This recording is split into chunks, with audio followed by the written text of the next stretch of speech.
तो बेटा हम लोग बात कर रहे थे फेज इक्विलिब्रियम की, और फेज इक्विलिब्रियम में हमारा टॉपिक चल रहा था टू कंपोनेंट सिस्टम।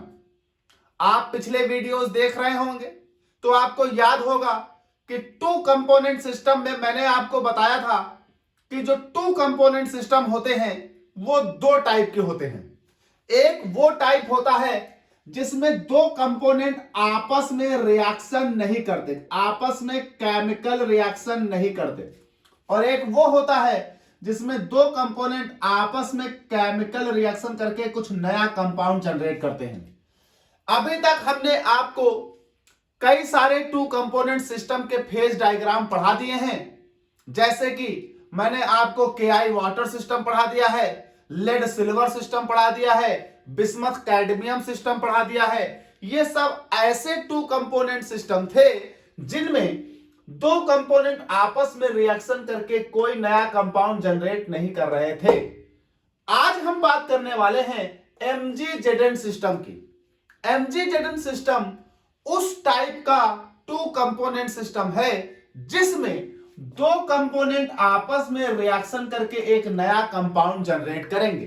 तो अगर हम इस कंपोनेंट की बात करें तो ये इस कैटेगरी में आएगा, और दो कंपोनेंट ये Mg और Zn आपस में रिएक्शन करके यहां MgZn2 क्रिएट करेंगे, तो एक ये नया कंपाउंड यहां पर बनेगा, और ये मेरे वो दो कंपोनेंट जो हमने लिए हैं।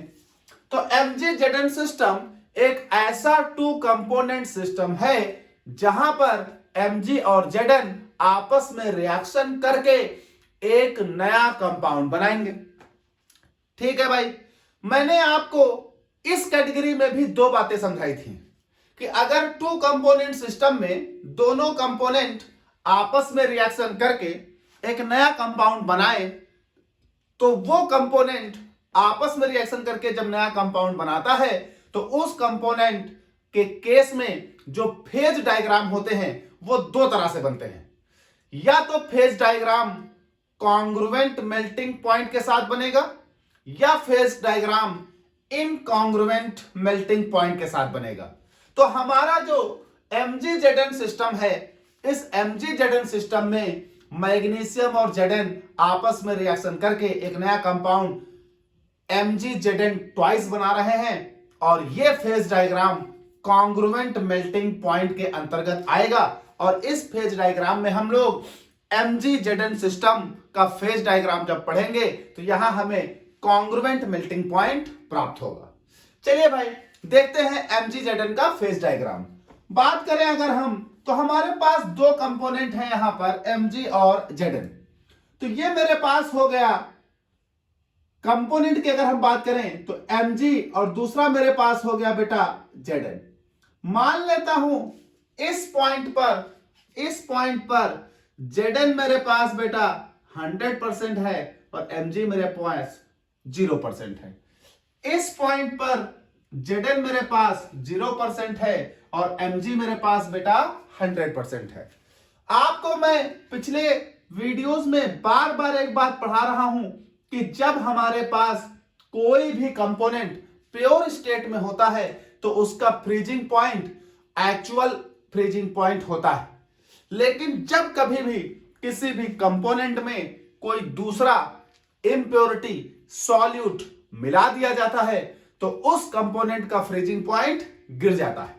अब देखिए यहां Zn जब 100% है, Mg 0% है, तो इसका मतलब यहां पर Zn में Mg की प्रेजेंस नहीं है। तो जब Zn में Mg की प्रेजेंस नहीं है तो Zn का फ्रीजिंग पॉइंट ये यहां पर आ रहा है 420 डिग्री सेंटीग्रेड। किस सिचुएशन में? जब Mg 0% है और Zn 100% है, तब Zn का फ्रीजिंग पॉइंट आ रहा है 420 डिग्री सेंटीग्रेड। जैसे ही आप Zn में Mg मिलाओगे तो कंपोजिशन थोड़ा बदलेगी। मान लीजिए यहां आ गई, मान लीजिए 95% हो गया Zn और 5% हो गया Mg। तो जैसे ही 95% Zn 5% Mg, तो जैसे ही Zn 95% हुआ और Mg 5% हुआ, मतलब अब Zn में कौन आ गया? सॉल्यूट आ गया। सॉल्यूट के आते ही Zn का फ्रीजिंग पॉइंट गिर जाएगा। तो करते क्या है कि 95% Zn 5% Mg मिलाते हैं, मिक्स करते हैं और इस मिक्सचर को इतना हीट करते हैं कि ये लिक्विफाई हो जाए। फिर इस लिक्विड को जब कूल करना शुरू करेंगे तो कूल करते करते जब नीचे की ओर आएंगे तो अब देखिए जो फ्रीजिंग पॉइंट यहां मिलता था किसका, Zn का, अब वो फ्रीजिंग पॉइंट गिर गया है, यहां कहीं मिल रहा है। और आप कंपोजिशन में परिवर्तन करोगे तो फ्रीजिंग पॉइंट और गिरता जाएगा। बार बार यही बात हर डायग्राम में पीछे से होती आई है। तो इसका सीधा मतलब यह हुआ कि जैसे जैसे आप Zn में Mg का अमाउंट बढ़ाओगे तो depression in freezing point rule के अनुसार जैसे ही सॉल्वेंट में सॉल्यूट का अमाउंट बढ़ता है, सॉल्वेंट का फ्रीजिंग पॉइंट गिरता चला जाता है। तो जो Zn यहां फ्रीज हो रहा था, अब वो Zn इस पॉइंट पर फ्रीज होगा, यानी इस पॉइंट पर पहुंचकर यहां पे बेटा क्या है, यहां Mg Zn लिक्विड होगा और इस Mg Zn लिक्विड से इस पॉइंट पर क्या फ्रीज होने लगेगा, Mg फ्रीज होने लगेगा। ये हो जाएगा Mg दिस, एक मिनट बेटा, Zn इस पॉइंट पर Zn फ्रीज होने लगेगा तो ये हो जाएगा Zn, और ये कहां से फ्रीज हो रहा है, ये फ्रीज हो रहा है Mg Zn लिक्विड से। ऐसे ही जैसे जैसे Zn में Mg का अमाउंट बढ़ाते आप जाएंगे तो भैया Zn का फ्रीजिंग पॉइंट गिरता जाएगा, यानी इस पॉइंट पर Zn फ्रीज करेगा। अगर आप टेम्परेचर को कांस्टेंट छोड़ देंगे तो इस पॉइंट पर Zn फ्रीज करेगा, Zn लिक्विड बनेगा, Zn फ्रीज बनेगा, Zn लिक्विड बनेगा, इक्विलिब्रियम एग्जिस्ट रहेगी। अगर टेम्परेचर और घटाओगे तो धीरे धीरे यहां से Zn फ्रीज होता होता नीचे की ओर चला जाएगा। इस पॉइंट पर अगर आप कंसंट्रेशन में थोड़ा और परिवर्तन करें, Mg का अमाउंट थोड़ा और बढ़ाएं तो डिप्रेशन इन फ्रीजिंग पॉइंट और होगा, और बढ़ाएं amount, depression in freezing point और होगा।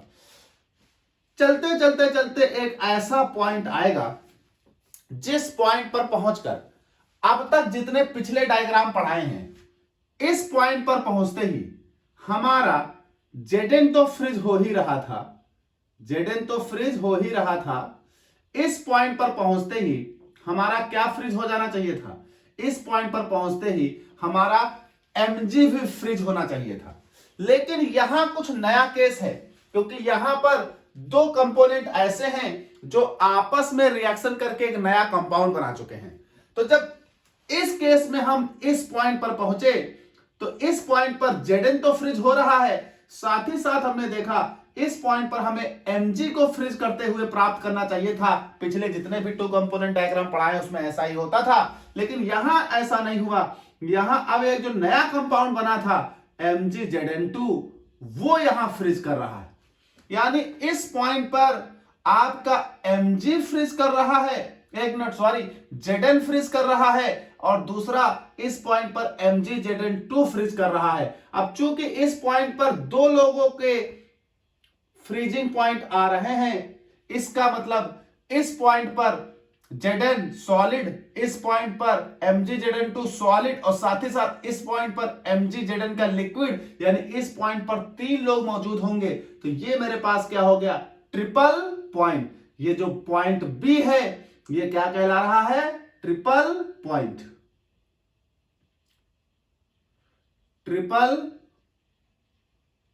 पॉइंट, या आप इसी को क्या कहोगे, यूटैक्टिक पॉइंट। इसी को आप कहेंगे यूटैक्टिक पॉइंट।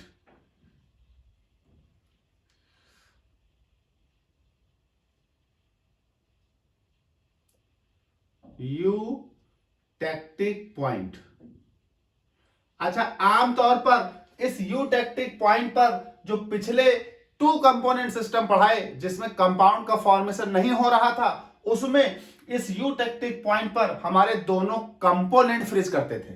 अब इसके कंपोनेंट थे Mg और Zn, तो इस पॉइंट पर Zn फ्रीज करना चाहिए था, Mg फ्रीज करना चाहिए था। लेकिन चूंकि इस केस में हमारे दो कंपोनेंट मिलकर कंपाउंड बना रहे हैं, इसलिए इस केसेस में इस पॉइंट पर पहुंचते ही एक हमारा कंपोनेंट फ्रीज करेगा और एक जो नया कंपाउंड बना था वो फ्रीज करेगा। तो ये मेरे पास एक ऐसा यूटैक्टिक पॉइंट आया है जहां पर एक हमारा कंपोनेंट फ्रीज कर रहा है, एक हमारा कंपाउंड फ्रीज कर रहा है। ऐसे ही अगर हम दूसरे वाले कंपोनेंट के लिए देखें, इस पॉइंट पर आ जाओ, इस पॉइंट पर 0 डिग्री है Zn, 100% है Mg, तो ये Mg का फ्रीजिंग पॉइंट हो गया। अब अगर उधर से देखोगे तो Mg का अमाउंट धीरे धीरे घटाते जाओ, Zn का अमाउंट बढ़ाते जाओ। मान लीजिए Zn बढ़ाकर हमने 5% कर दिया, Mg घटाकर 95%, तो Mg का जो ये कर्व है वो गिरता जाएगा। किसी भी पॉइंट पर देखोगे तो इस पॉइंट पर क्या हो रहा होगा, Mg फ्रीज कर रहा होगा।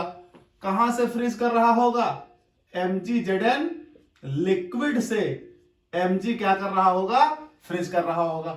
जैसे जैसे आप Mg की कंसंट्रेशन घटाओगे, Zn की कंसंट्रेशन बढ़ाओगे, Mg का फ्रीजिंग पॉइंट गिरता जाएगा और गिरते गिरते गिरते एक ऐसा पॉइंट पहुंचेगा, ये जिस पॉइंट पर पहुंचकर हम देखेंगे कि Mg तो फ्रीज कर ही रहा है, साथ ही साथ इस पॉइंट पर क्या फ्रीज होना चाहिए था, इस पॉइंट पर फ्रीज होना चाहिए था Zn, क्योंकि इस पॉइंट पर पहुंचते ही उसके दोनों कंपोनेंट फ्रीज करने लगते हैं। लेकिन फिर वही बात आती है कि ये वो केस है जहां पर दो कंपोनेंट आपस में मिलकर एक नया कंपाउंड बनाते हैं, तो इस पॉइंट पर पहुंचते ही Mg तो फ्रीज करेगा, साथ ही साथ Zn के बजाय यहां Mg Zn2 फ्रीज करेगा।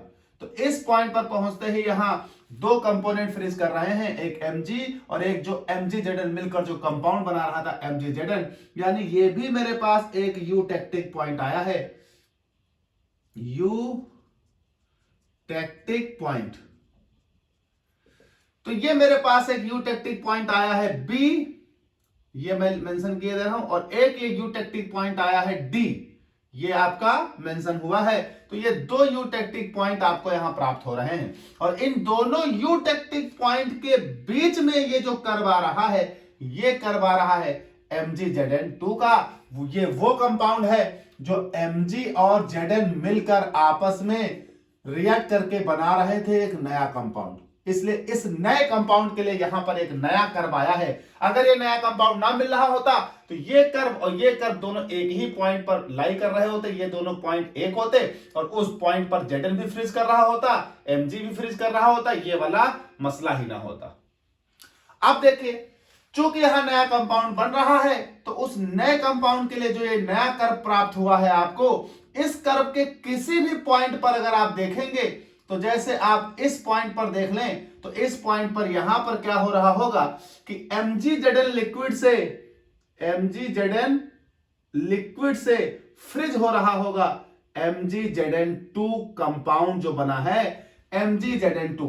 यहां पर आप कहीं पर भी देखेंगे, तो यहां पर भी कहीं पर आप देखेंगे तो फ्रीज क्या हो रहा होगा, Mg Zn लिक्विड से, sorry Mg plus Zn liquid से फ्रीज कर रहा होगा Mg Zn2 सॉलिड।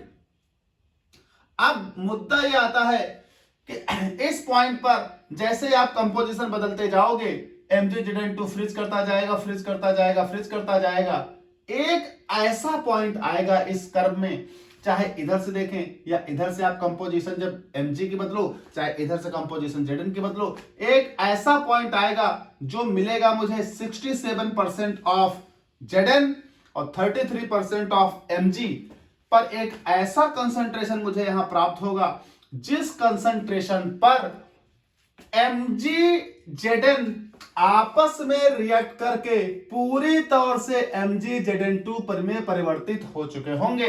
यानी इस पॉइंट पर अब आपको सिर्फ एक ही चीज प्राप्त होगी, ऊपर की ओर Mg Zn2 लिक्विड और नीचे की ओर Mg Zn2 सॉलिड।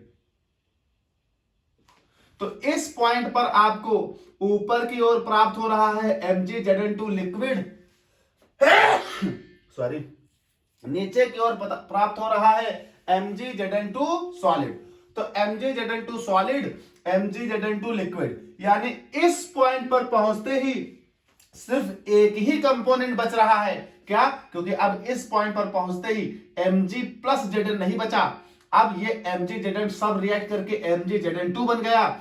इस पॉइंट पर Mg Zn2 solid, Mg Zn2 liquid, यानी ये पॉइंट ऐसा पॉइंट है जहां पर two component system one component की तरह बिहेव कर रहा होगा, और ये पॉइंट जो है ये आ रहा है 590 डिग्री सेंटीग्रेड, 67% 33% पर। इस पॉइंट को हम कह रहे हैं congruent melting point, congruent melting point. तो ये हमारे पास आ रहा है कॉन्ग्रुवेंट मेल्टिंग पॉइंट। इसके नीचे MgZn2 सॉलिड है सब, इसके ऊपर इस पॉइंट पर अगर देखोगे तो MgZn2 लिक्विड है, इस पॉइंट के नीचे Mg प्लस Zn लिक्विड है, इस पॉइंट के नीचे Mg प्लस Zn लिक्विड है, इस पॉइंट के नीचे यहां पर Zn सॉलिड है प्लस Mg Zn था तो Zn सॉलिड होगा तो Mg का लिक्विड भी बचा होगा, तो Zn सॉलिड है प्लस Mg Zn लिक्विड है, Mg प्लस Zn लिक्विड है। यहां पर Mg सॉलिड है प्लस Mg Zn लिक्विड है, यहां Zn सॉलिड है, Mg Zn2 सॉलिड है, यहां Mg सॉलिड है, Mg Zn2 सॉलिड है, यहां सब कहीं Mg Zn2 सॉलिड है। तो चलिए हम लोग बात कर लेते हैं इनके क्या, इनकी डिग्री ऑफ फ्रीडम की, कहां कितनी क्या डिग्री ऑफ फ्रीडम है। तो जरा गौर करिएगा, सबसे पहले हम लोग बात करेंगे कर्व्स की। एक कर्व है ए बी, दूसरा कर्व है बी सी, तीसरा कर्व है सी डी, चौथा कर्व है डी ई। तो अगर हम यहां देखें तो यहां पर अगर हम कंपोनेंट की बात करें तो दो हैं Mg एंड Zn। यहां फेजेस की बात करें तो फेज यहां पर Mg सॉलिड है, Zn सॉलिड है, Mg Zn2 सॉलिड है, Mg Zn2 लिक्विड है और Mg प्लस Zn लिक्विड है। तो साथ ही साथ यहां अगर हम बात करें तो यहां कई सारे कर्व्स आ रहे हैं। तो कर्व्स जो हैं, कौन सा पहला कर्व है ए बी कर्व क्या रिप्रेजेंट कर रहा है? ए बी कर्व है freezing point of Zn। A B curve जो है वो freezing point curve of Zn है। इस पॉइंट पर आपको इक्विलिब्रिया प्राप्त हो रही किसके किसके बीच? Mg प्लस Zn लिक्विड और Zn के बीच। यहां इक्विलिब्रिया प्राप्त हो रही है Mg प्लस Zn के लिक्विड और Zn सॉलिड के बीच। अब जरा इस कर्व पर कोई भी पॉइंट तुम सपोज करोगे तो उस कर्व पर ये दोनों लोग इक्विलिब्रियम पर होंगे। तो इस पूरे कर्व पर अगर कोई भी पॉइंट आप सपोज करेंगे तो यहां degree of freedom f dash equals to c minus p plus 1, component बेटा दो हैं, माइनस इस पूरे कर्व पर कहीं पर भी कोई पॉइंट लोगे तो उस पॉइंट पर दो फेज होंगी, सॉलिड और लिक्विड, क्योंकि इक्विलिब्रिया पर है तो दो फेज प्लस 1 यानी डिग्री ऑफ फ्रीडम आएगी 1। ऐसे ही सेम इनके लिए भी डिग्री ऑफ फ्रीडम 1 आएगी, इनके लिए भी 1 आएगी, इनके लिए भी 1 आएगी। जरा देख लेते हैं। तो दूसरा कर्व हमारे पास ले लेते हैं हम क्या? B C. अच्छा, बी सी और सी डी सेम केस है, क्योंकि BC पर भी वही इक्विलिब्रिया है और CD पर भी वही इक्विलिब्रिया है। तो हम यहां साथ में ले लेते हैं BC एंड CD। तो BC और CD कर्व की अगर हम बात करें तो ये तुम्हारे पास क्या हो जाएगा? ये मेरे पास कर्व हो जाएगा Mg प्लस Zn लिक्विड और Mg Zn सॉलिड के लिए। तो ये हो जाएगा Mg plus Zn liquid gives to Mg Zn2 solid के लिए। और इस कर्व पर अगर हम डिग्री ऑफ फ्रीडम निकालें तो f dash c minus p plus 1। और इस केस में जरा गौर करिएगा, कंपोनेंट तो फिर से दो ही रहेंगे। अब जरा देखिएगा, इनके और इनके बीच इक्विलिब्रिया है। ये Mg लिक्विड Zn लिक्विड, दो लिक्विड मिलकर एक फेज बनाएंगे और ये सॉलिड एक फेज, यानी फेज 2 होंगी, -2 + 1 = डिग्री ऑफ फ्रीडम आएगा 1। जरा इस कर्व के लिए देख लें, डी और ई के लिए। तो कर्व डीई पर अगर हम बात करें तो डीई जो मेरे पास है वो क्या है बेटा, वो फ्रीजिंग पॉइंट कर्व है एमजी का। तो ये मेरे पास हो गया freezing point curve of MG. और इस कर्व पर क्या इक्विलिब्रिया है, इस कर्व पर इक्विलिब्रिया है M G Z N liquid gives to M G solid. यहां पर भी अगर हम फेज की बात करेंगे तो इस कर्व के किसी भी पॉइंट पर अगर देखोगे तो mg सॉलिड के रूप में मिलेगा और mg + Zn लिक्विड के रूप में, और दो लिक्विड मिलकर एक फेज बनाते हैं तो mg लिक्विड Zn लिक्विड मिलकर एक फेज, तो एक फेज mg सॉलिड की और एक फेज mg Zn लिक्विड की, यानी दो फेज। तो degree of freedom f' = c - p + 1 = c, यानी कंपोनेंट दो हैं, तो 2 - 2 + 1 यानी डिग्री ऑफ फ्रीडम 1। यानी ये जो कर्व्स हैं, जितने भी कर्व हैं, ये सब यूनिवेरिएंट हैं। यहां पर आपको बस और बस एक ही उसका डिग्री ऑफ फ्रीडम बताना पड़ेगा। तो ये भी यूनिवेरिएंट है, ये भी यूनिवेरिएंट है, और बेटा ये भी यूनिवेरिएंट है। तो ये आपके पास हो गए कर्व पर डिग्री ऑफ फ्रीडम। साथ ही साथ देखें यहां कुछ पॉइंट भी प्राप्त हो रहे हैं, एक यूटेक्टिक पॉइंट बी है और एक यूटेक्टिक पॉइंट डी है। तो अगर हम यूटेक्टिक पॉइंट्स पर देखें, यूटेक्टिक पॉइंट बी, तो यूटेक्टिक पॉइंट बी पर अगर हम देखें तो बी पर हमारे पास एक Zn है सॉलिड, एक MgZn2 है सॉलिड और एक Mg + Zn लिक्विड है।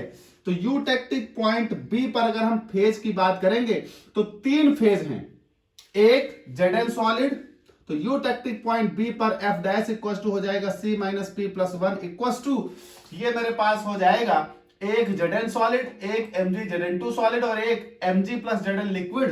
तो तीन फेज, तो ये हो जाएगा 2 कंपोनेंट -3 फेज +1, ये मेरे पास हो जाएगा 0, यानी डिग्री ऑफ फ्रीडम आएगा 0, मतलब नॉन वेरिएंट, नॉन वेरिएंट। अच्छा, यही केस हमारे पास यूटेक्टिक पॉइंट डी पर भी आएगा। तो eutectic point B and D किया देता हूं।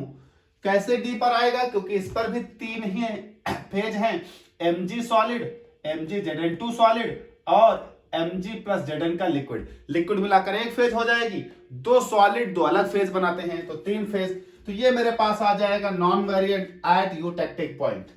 चलिए एट कॉन्ग्रुएंट मेल्टिंग पॉइंट, यहां पर जरा देख लीजिए पॉइंट सी पर क्या होगा। तो एट कॉन्ग्रुएंट मेल्टिंग पॉइंट मतलब पॉइंट सी पर, तो पॉइंट सी पर degree of freedom f' = c - p + 1 बेटा यहां पर एक ही कंपोनेंट है, गौर करिएगा, यहां ध्यान दीजिएगा, एक कंपोनेंट ओनली। सारा Mg + Zn बदल चुका है अब Mg Zn में, और सारा Mg + Zn लिक्विड अगर Mg Zn2 में बदल गया है तो Mg Zn2 ही इस कंपोनेंट का भी हमारा केमिकल फॉर्मूला और इस कंपोनेंट का केमिकल फॉर्मूला दोनों का सेम है, यानी ओनली वन कंपोनेंट। तो यहां कंपोनेंट हो जाएगा 1 माइनस, बेटा फेज जरा गौर करिए, तो फेज यहां कितनी हो जाएगी, एक सॉलिड और एक लिक्विड, फेज हो जाएंगी 2 + 1, तो ये हो जाएगा 1 - 2 + 1 = 0, यानी ये भी होगा नॉन वेरिएंट। लेकिन जरा गौर करिएगा, इन दोनों के नॉन वेरिएंट निकलने का तरीका अलग है। ये 2 - 3 + 1 के केस से नॉन वेरिएंट निकला है, ये 1 - 2 + 1 के केस से नॉन वेरिएंट निकला है। साथ ही साथ ये आपके पास कॉन्ग्रुएंट मेल्टिंग पॉइंट 590 डिग्री आपको याद रखना है, और ये प्रतिशत आपको याद रखना है 67% ऑफ 33%। साथ ही साथ आपको eutectic point of this 380 degree centigrade, साथ ही साथ आपको यूटेक्टिक पॉइंट ऑफ दिस यानी डी 347 डिग्री सेंटीग्रेड आपको याद रखने हैं। ये आपके सारे हो गए डिग्री ऑफ फ्रीडम। अब साथ ही साथ अगर आप किसी भी एरिया का डिग्री ऑफ फ्रीडम चाहे तो भी आप प्राप्त कर सकते हैं। जैसे एरिया की अगर हम बात करें एरियाज की अगर हम बात करें तो एक एरिया हमको मिल रहा है ए बी और ये कोई भी मान लो, तो A B C D E तक हम रख चुके हैं, तो इसे हम मान लेते हैं एफ। तो एफ, इसे मान लेते हैं जी, इसे मान लेते हैं एच, इसे मान लेते हैं आई। तो ए बी एफ एरिया में अगर हम देखें तो हमारे पास कितनी फेज हैं? दो फेज, एक Zn सॉलिड और एक Zn प्लस Mg का लिक्विड। तो दो फेज, तो हमारे पास क्या हो जाएगा एरिया में? F dash equals to C minus P plus 1 equals to 2 component 2 phase plus 1 equals to 1 आएगा डिग्री ऑफ फ्रीडम। वैसे ही अगर इस एरिया में आ जाइए तो इस पूरे एरिया में आपके पास Mg प्लस Zn सॉलिड होगा और Mg प्लस Zn का लिक्विड होगा। तो यहां भी 2 फेज, यहां भी 2 फेज, यहां भी 2 फेज, यहां भी 2 फेज, 1 2 3 4 इन सभी कर्व्स पर 2 फेज ही रहेगा। तो यहां सभी कर्व्स पर 2 फेज रहेगा। तो ABF या आप कह लीजिए ABF and BCG and CHD and EDI, इन सभी कर्व में यही डिग्री ऑफ फ्रीडम आएगा, क्योंकि यहां भी दो phase Zn plus this liquid, यहां पर Mg Zn2 सॉलिड प्लस इनका लिक्विड, यहां Mg Zn2 सॉलिड प्लस इनका लिक्विड, यहां Mg सॉलिड प्लस इनका लिक्विड। तो फेज सब कहीं दो हैं और कंपोनेंट दो हैं, तो 2 माइनस 2 प्लस 1 आएगा डिग्री ऑफ फ्रीडम। अच्छा, यहां नीचे आ जाइए, इस कहीं भी FBG इसमें भी दो phase, Zn solid Mg Zn2 solid, तो दो फेज, यहां भी दो phase, Mg solid Mg Zn2 solid, तो यहां भी दो फेज। तो अगर हम इन कर्व एरियाज की बात करें, नीचे जगह साइड ना दिख रही हो तो यहां कौन सा एरिया? FBG और HDI। हालांकि 2 कंपोनेंट सिस्टम में इन एरियाज पर डिग्री ऑफ फ्रीडम पूछा नहीं जाता, ना लिखा जाता है, सिर्फ कर्व्स पर ही और पॉइंट पर ही डिग्री ऑफ फ्रीडम बताया जाता है। लेकिन मैं आपको बता देता हूं, अगर इन एरिया पर अगर हम डिग्री ऑफ फ्रीडम की बात करें तो यहां भी F dash equals to C minus P plus 1, यहां भी दो कंपोनेंट दो फेज हैं, भले ही वो दोनों सॉलिड हैं, यहां भी दो फेज हैं। तो ये मेरे पास आ जाएगा 2 component minus 2 phase plus 1 equals to 1 ही आ जाएगा यहां पे हमारे पास। अच्छा, इस पूरे एरिया में यहां ये हो जाएगा A B C का ये कर्व, यहां A का फेज है, ये C D E का ये पूरा एरिया एक फेज है, तो यहां पर एक फेज है। तो अगर हम कौन से एरिया की बात करें, A B C की बात करें या C D E की बात करें, तो यहां पर अगर हम बात करें तो हो जाएगा F dash equal to C minus P plus 1। यहां एक ही फेज है, only liquid phase, there is only liquid phase. तो जब एक ही फेज है तो component 2 plus phase 1 plus 1, there is 0 degree of freedom. 1 minute, 2 1 3 minus 1, तो ये हो जाएगा 2 डिग्री ऑफ फ्रीडम। तो यहां हमारे पास सिर्फ लिक्विड है, तो there is a degree of freedom 2। तो ये मेरे पास हो जाता है phase diagram of Mg Zn system. ये ऐसा फेज डायग्राम है जहां पर दो कंपोनेंट आपस में रिएक्शन करके एक नया कंपाउंड जनरेट कर रहे थे, तो उस नए कंपाउंड के लिए एक ये नया कर्व मिला है। अगर आपने नया कंपाउंड ना जनरेट हुआ होता, जैसे पिछले हमने कई सारे लेक्चर पढ़ाए हैं, पार्ट 10 से हमारा 2 कंपोनेंट सिस्टम शुरू हुआ था। पार्ट 10 से अगर आप पढ़ेंगे तो आपने देखा होगा कई सारे कंपोनेंट सिस्टम पढ़ाए हैं, उसमें ये पॉइंट बी और ये डी एक ही जगह आकर गिरता था, तो सिर्फ कर्व इतना होता था। तो ये नहीं होता था, ये कर्व आपस में जुड़ जाते थे, तो आपका सिर्फ एक यूटेक्टिक पॉइंट प्राप्त होता था। इस तरह का कोई congruent melting point and so on, इस तरह का केस नहीं होता था। तो ये हमारे पास हो गया Mg Zn सिस्टम। ये सारी चीजें आपको ध्यान देनी है। अभी आप लिखेंगे किस पर क्या निकला है डिग्री ऑफ फ्रीडम। हमने आपसे कहा है कि एरिया का डिग्री ऑफ फ्रीडम ज्यादातर नहीं लिखा जाता। ये पॉइंट्स आप ध्यान रखेंगे, ये कर्व्स आप ध्यान रखेंगे, ये पॉइंट ध्यान रखेंगे, इनके आप डिग्री ऑफ फ्रीडम याद रखेंगे, कहाँ क्या स्टेट पाई जा रही है, साथ ही साथ कांग्रुएंट मेल्टिंग पॉइंट कितना है 590, उस वक्त परसेंटेज क्या है ये आप ध्यान रखेंगे। जो पहला वाला यूटेक्टिक पॉइंट था Zn और Mg के बीच वाला वो 380 का है, और जो Mg और Mg के बीच वाला यूटेक्टिक पॉइंट है वो 347 डिग्री का है। तो ये आपको ध्यान रखना है और अब हम इसे थ्योरेटिकली एक्सप्लेन करेंगे।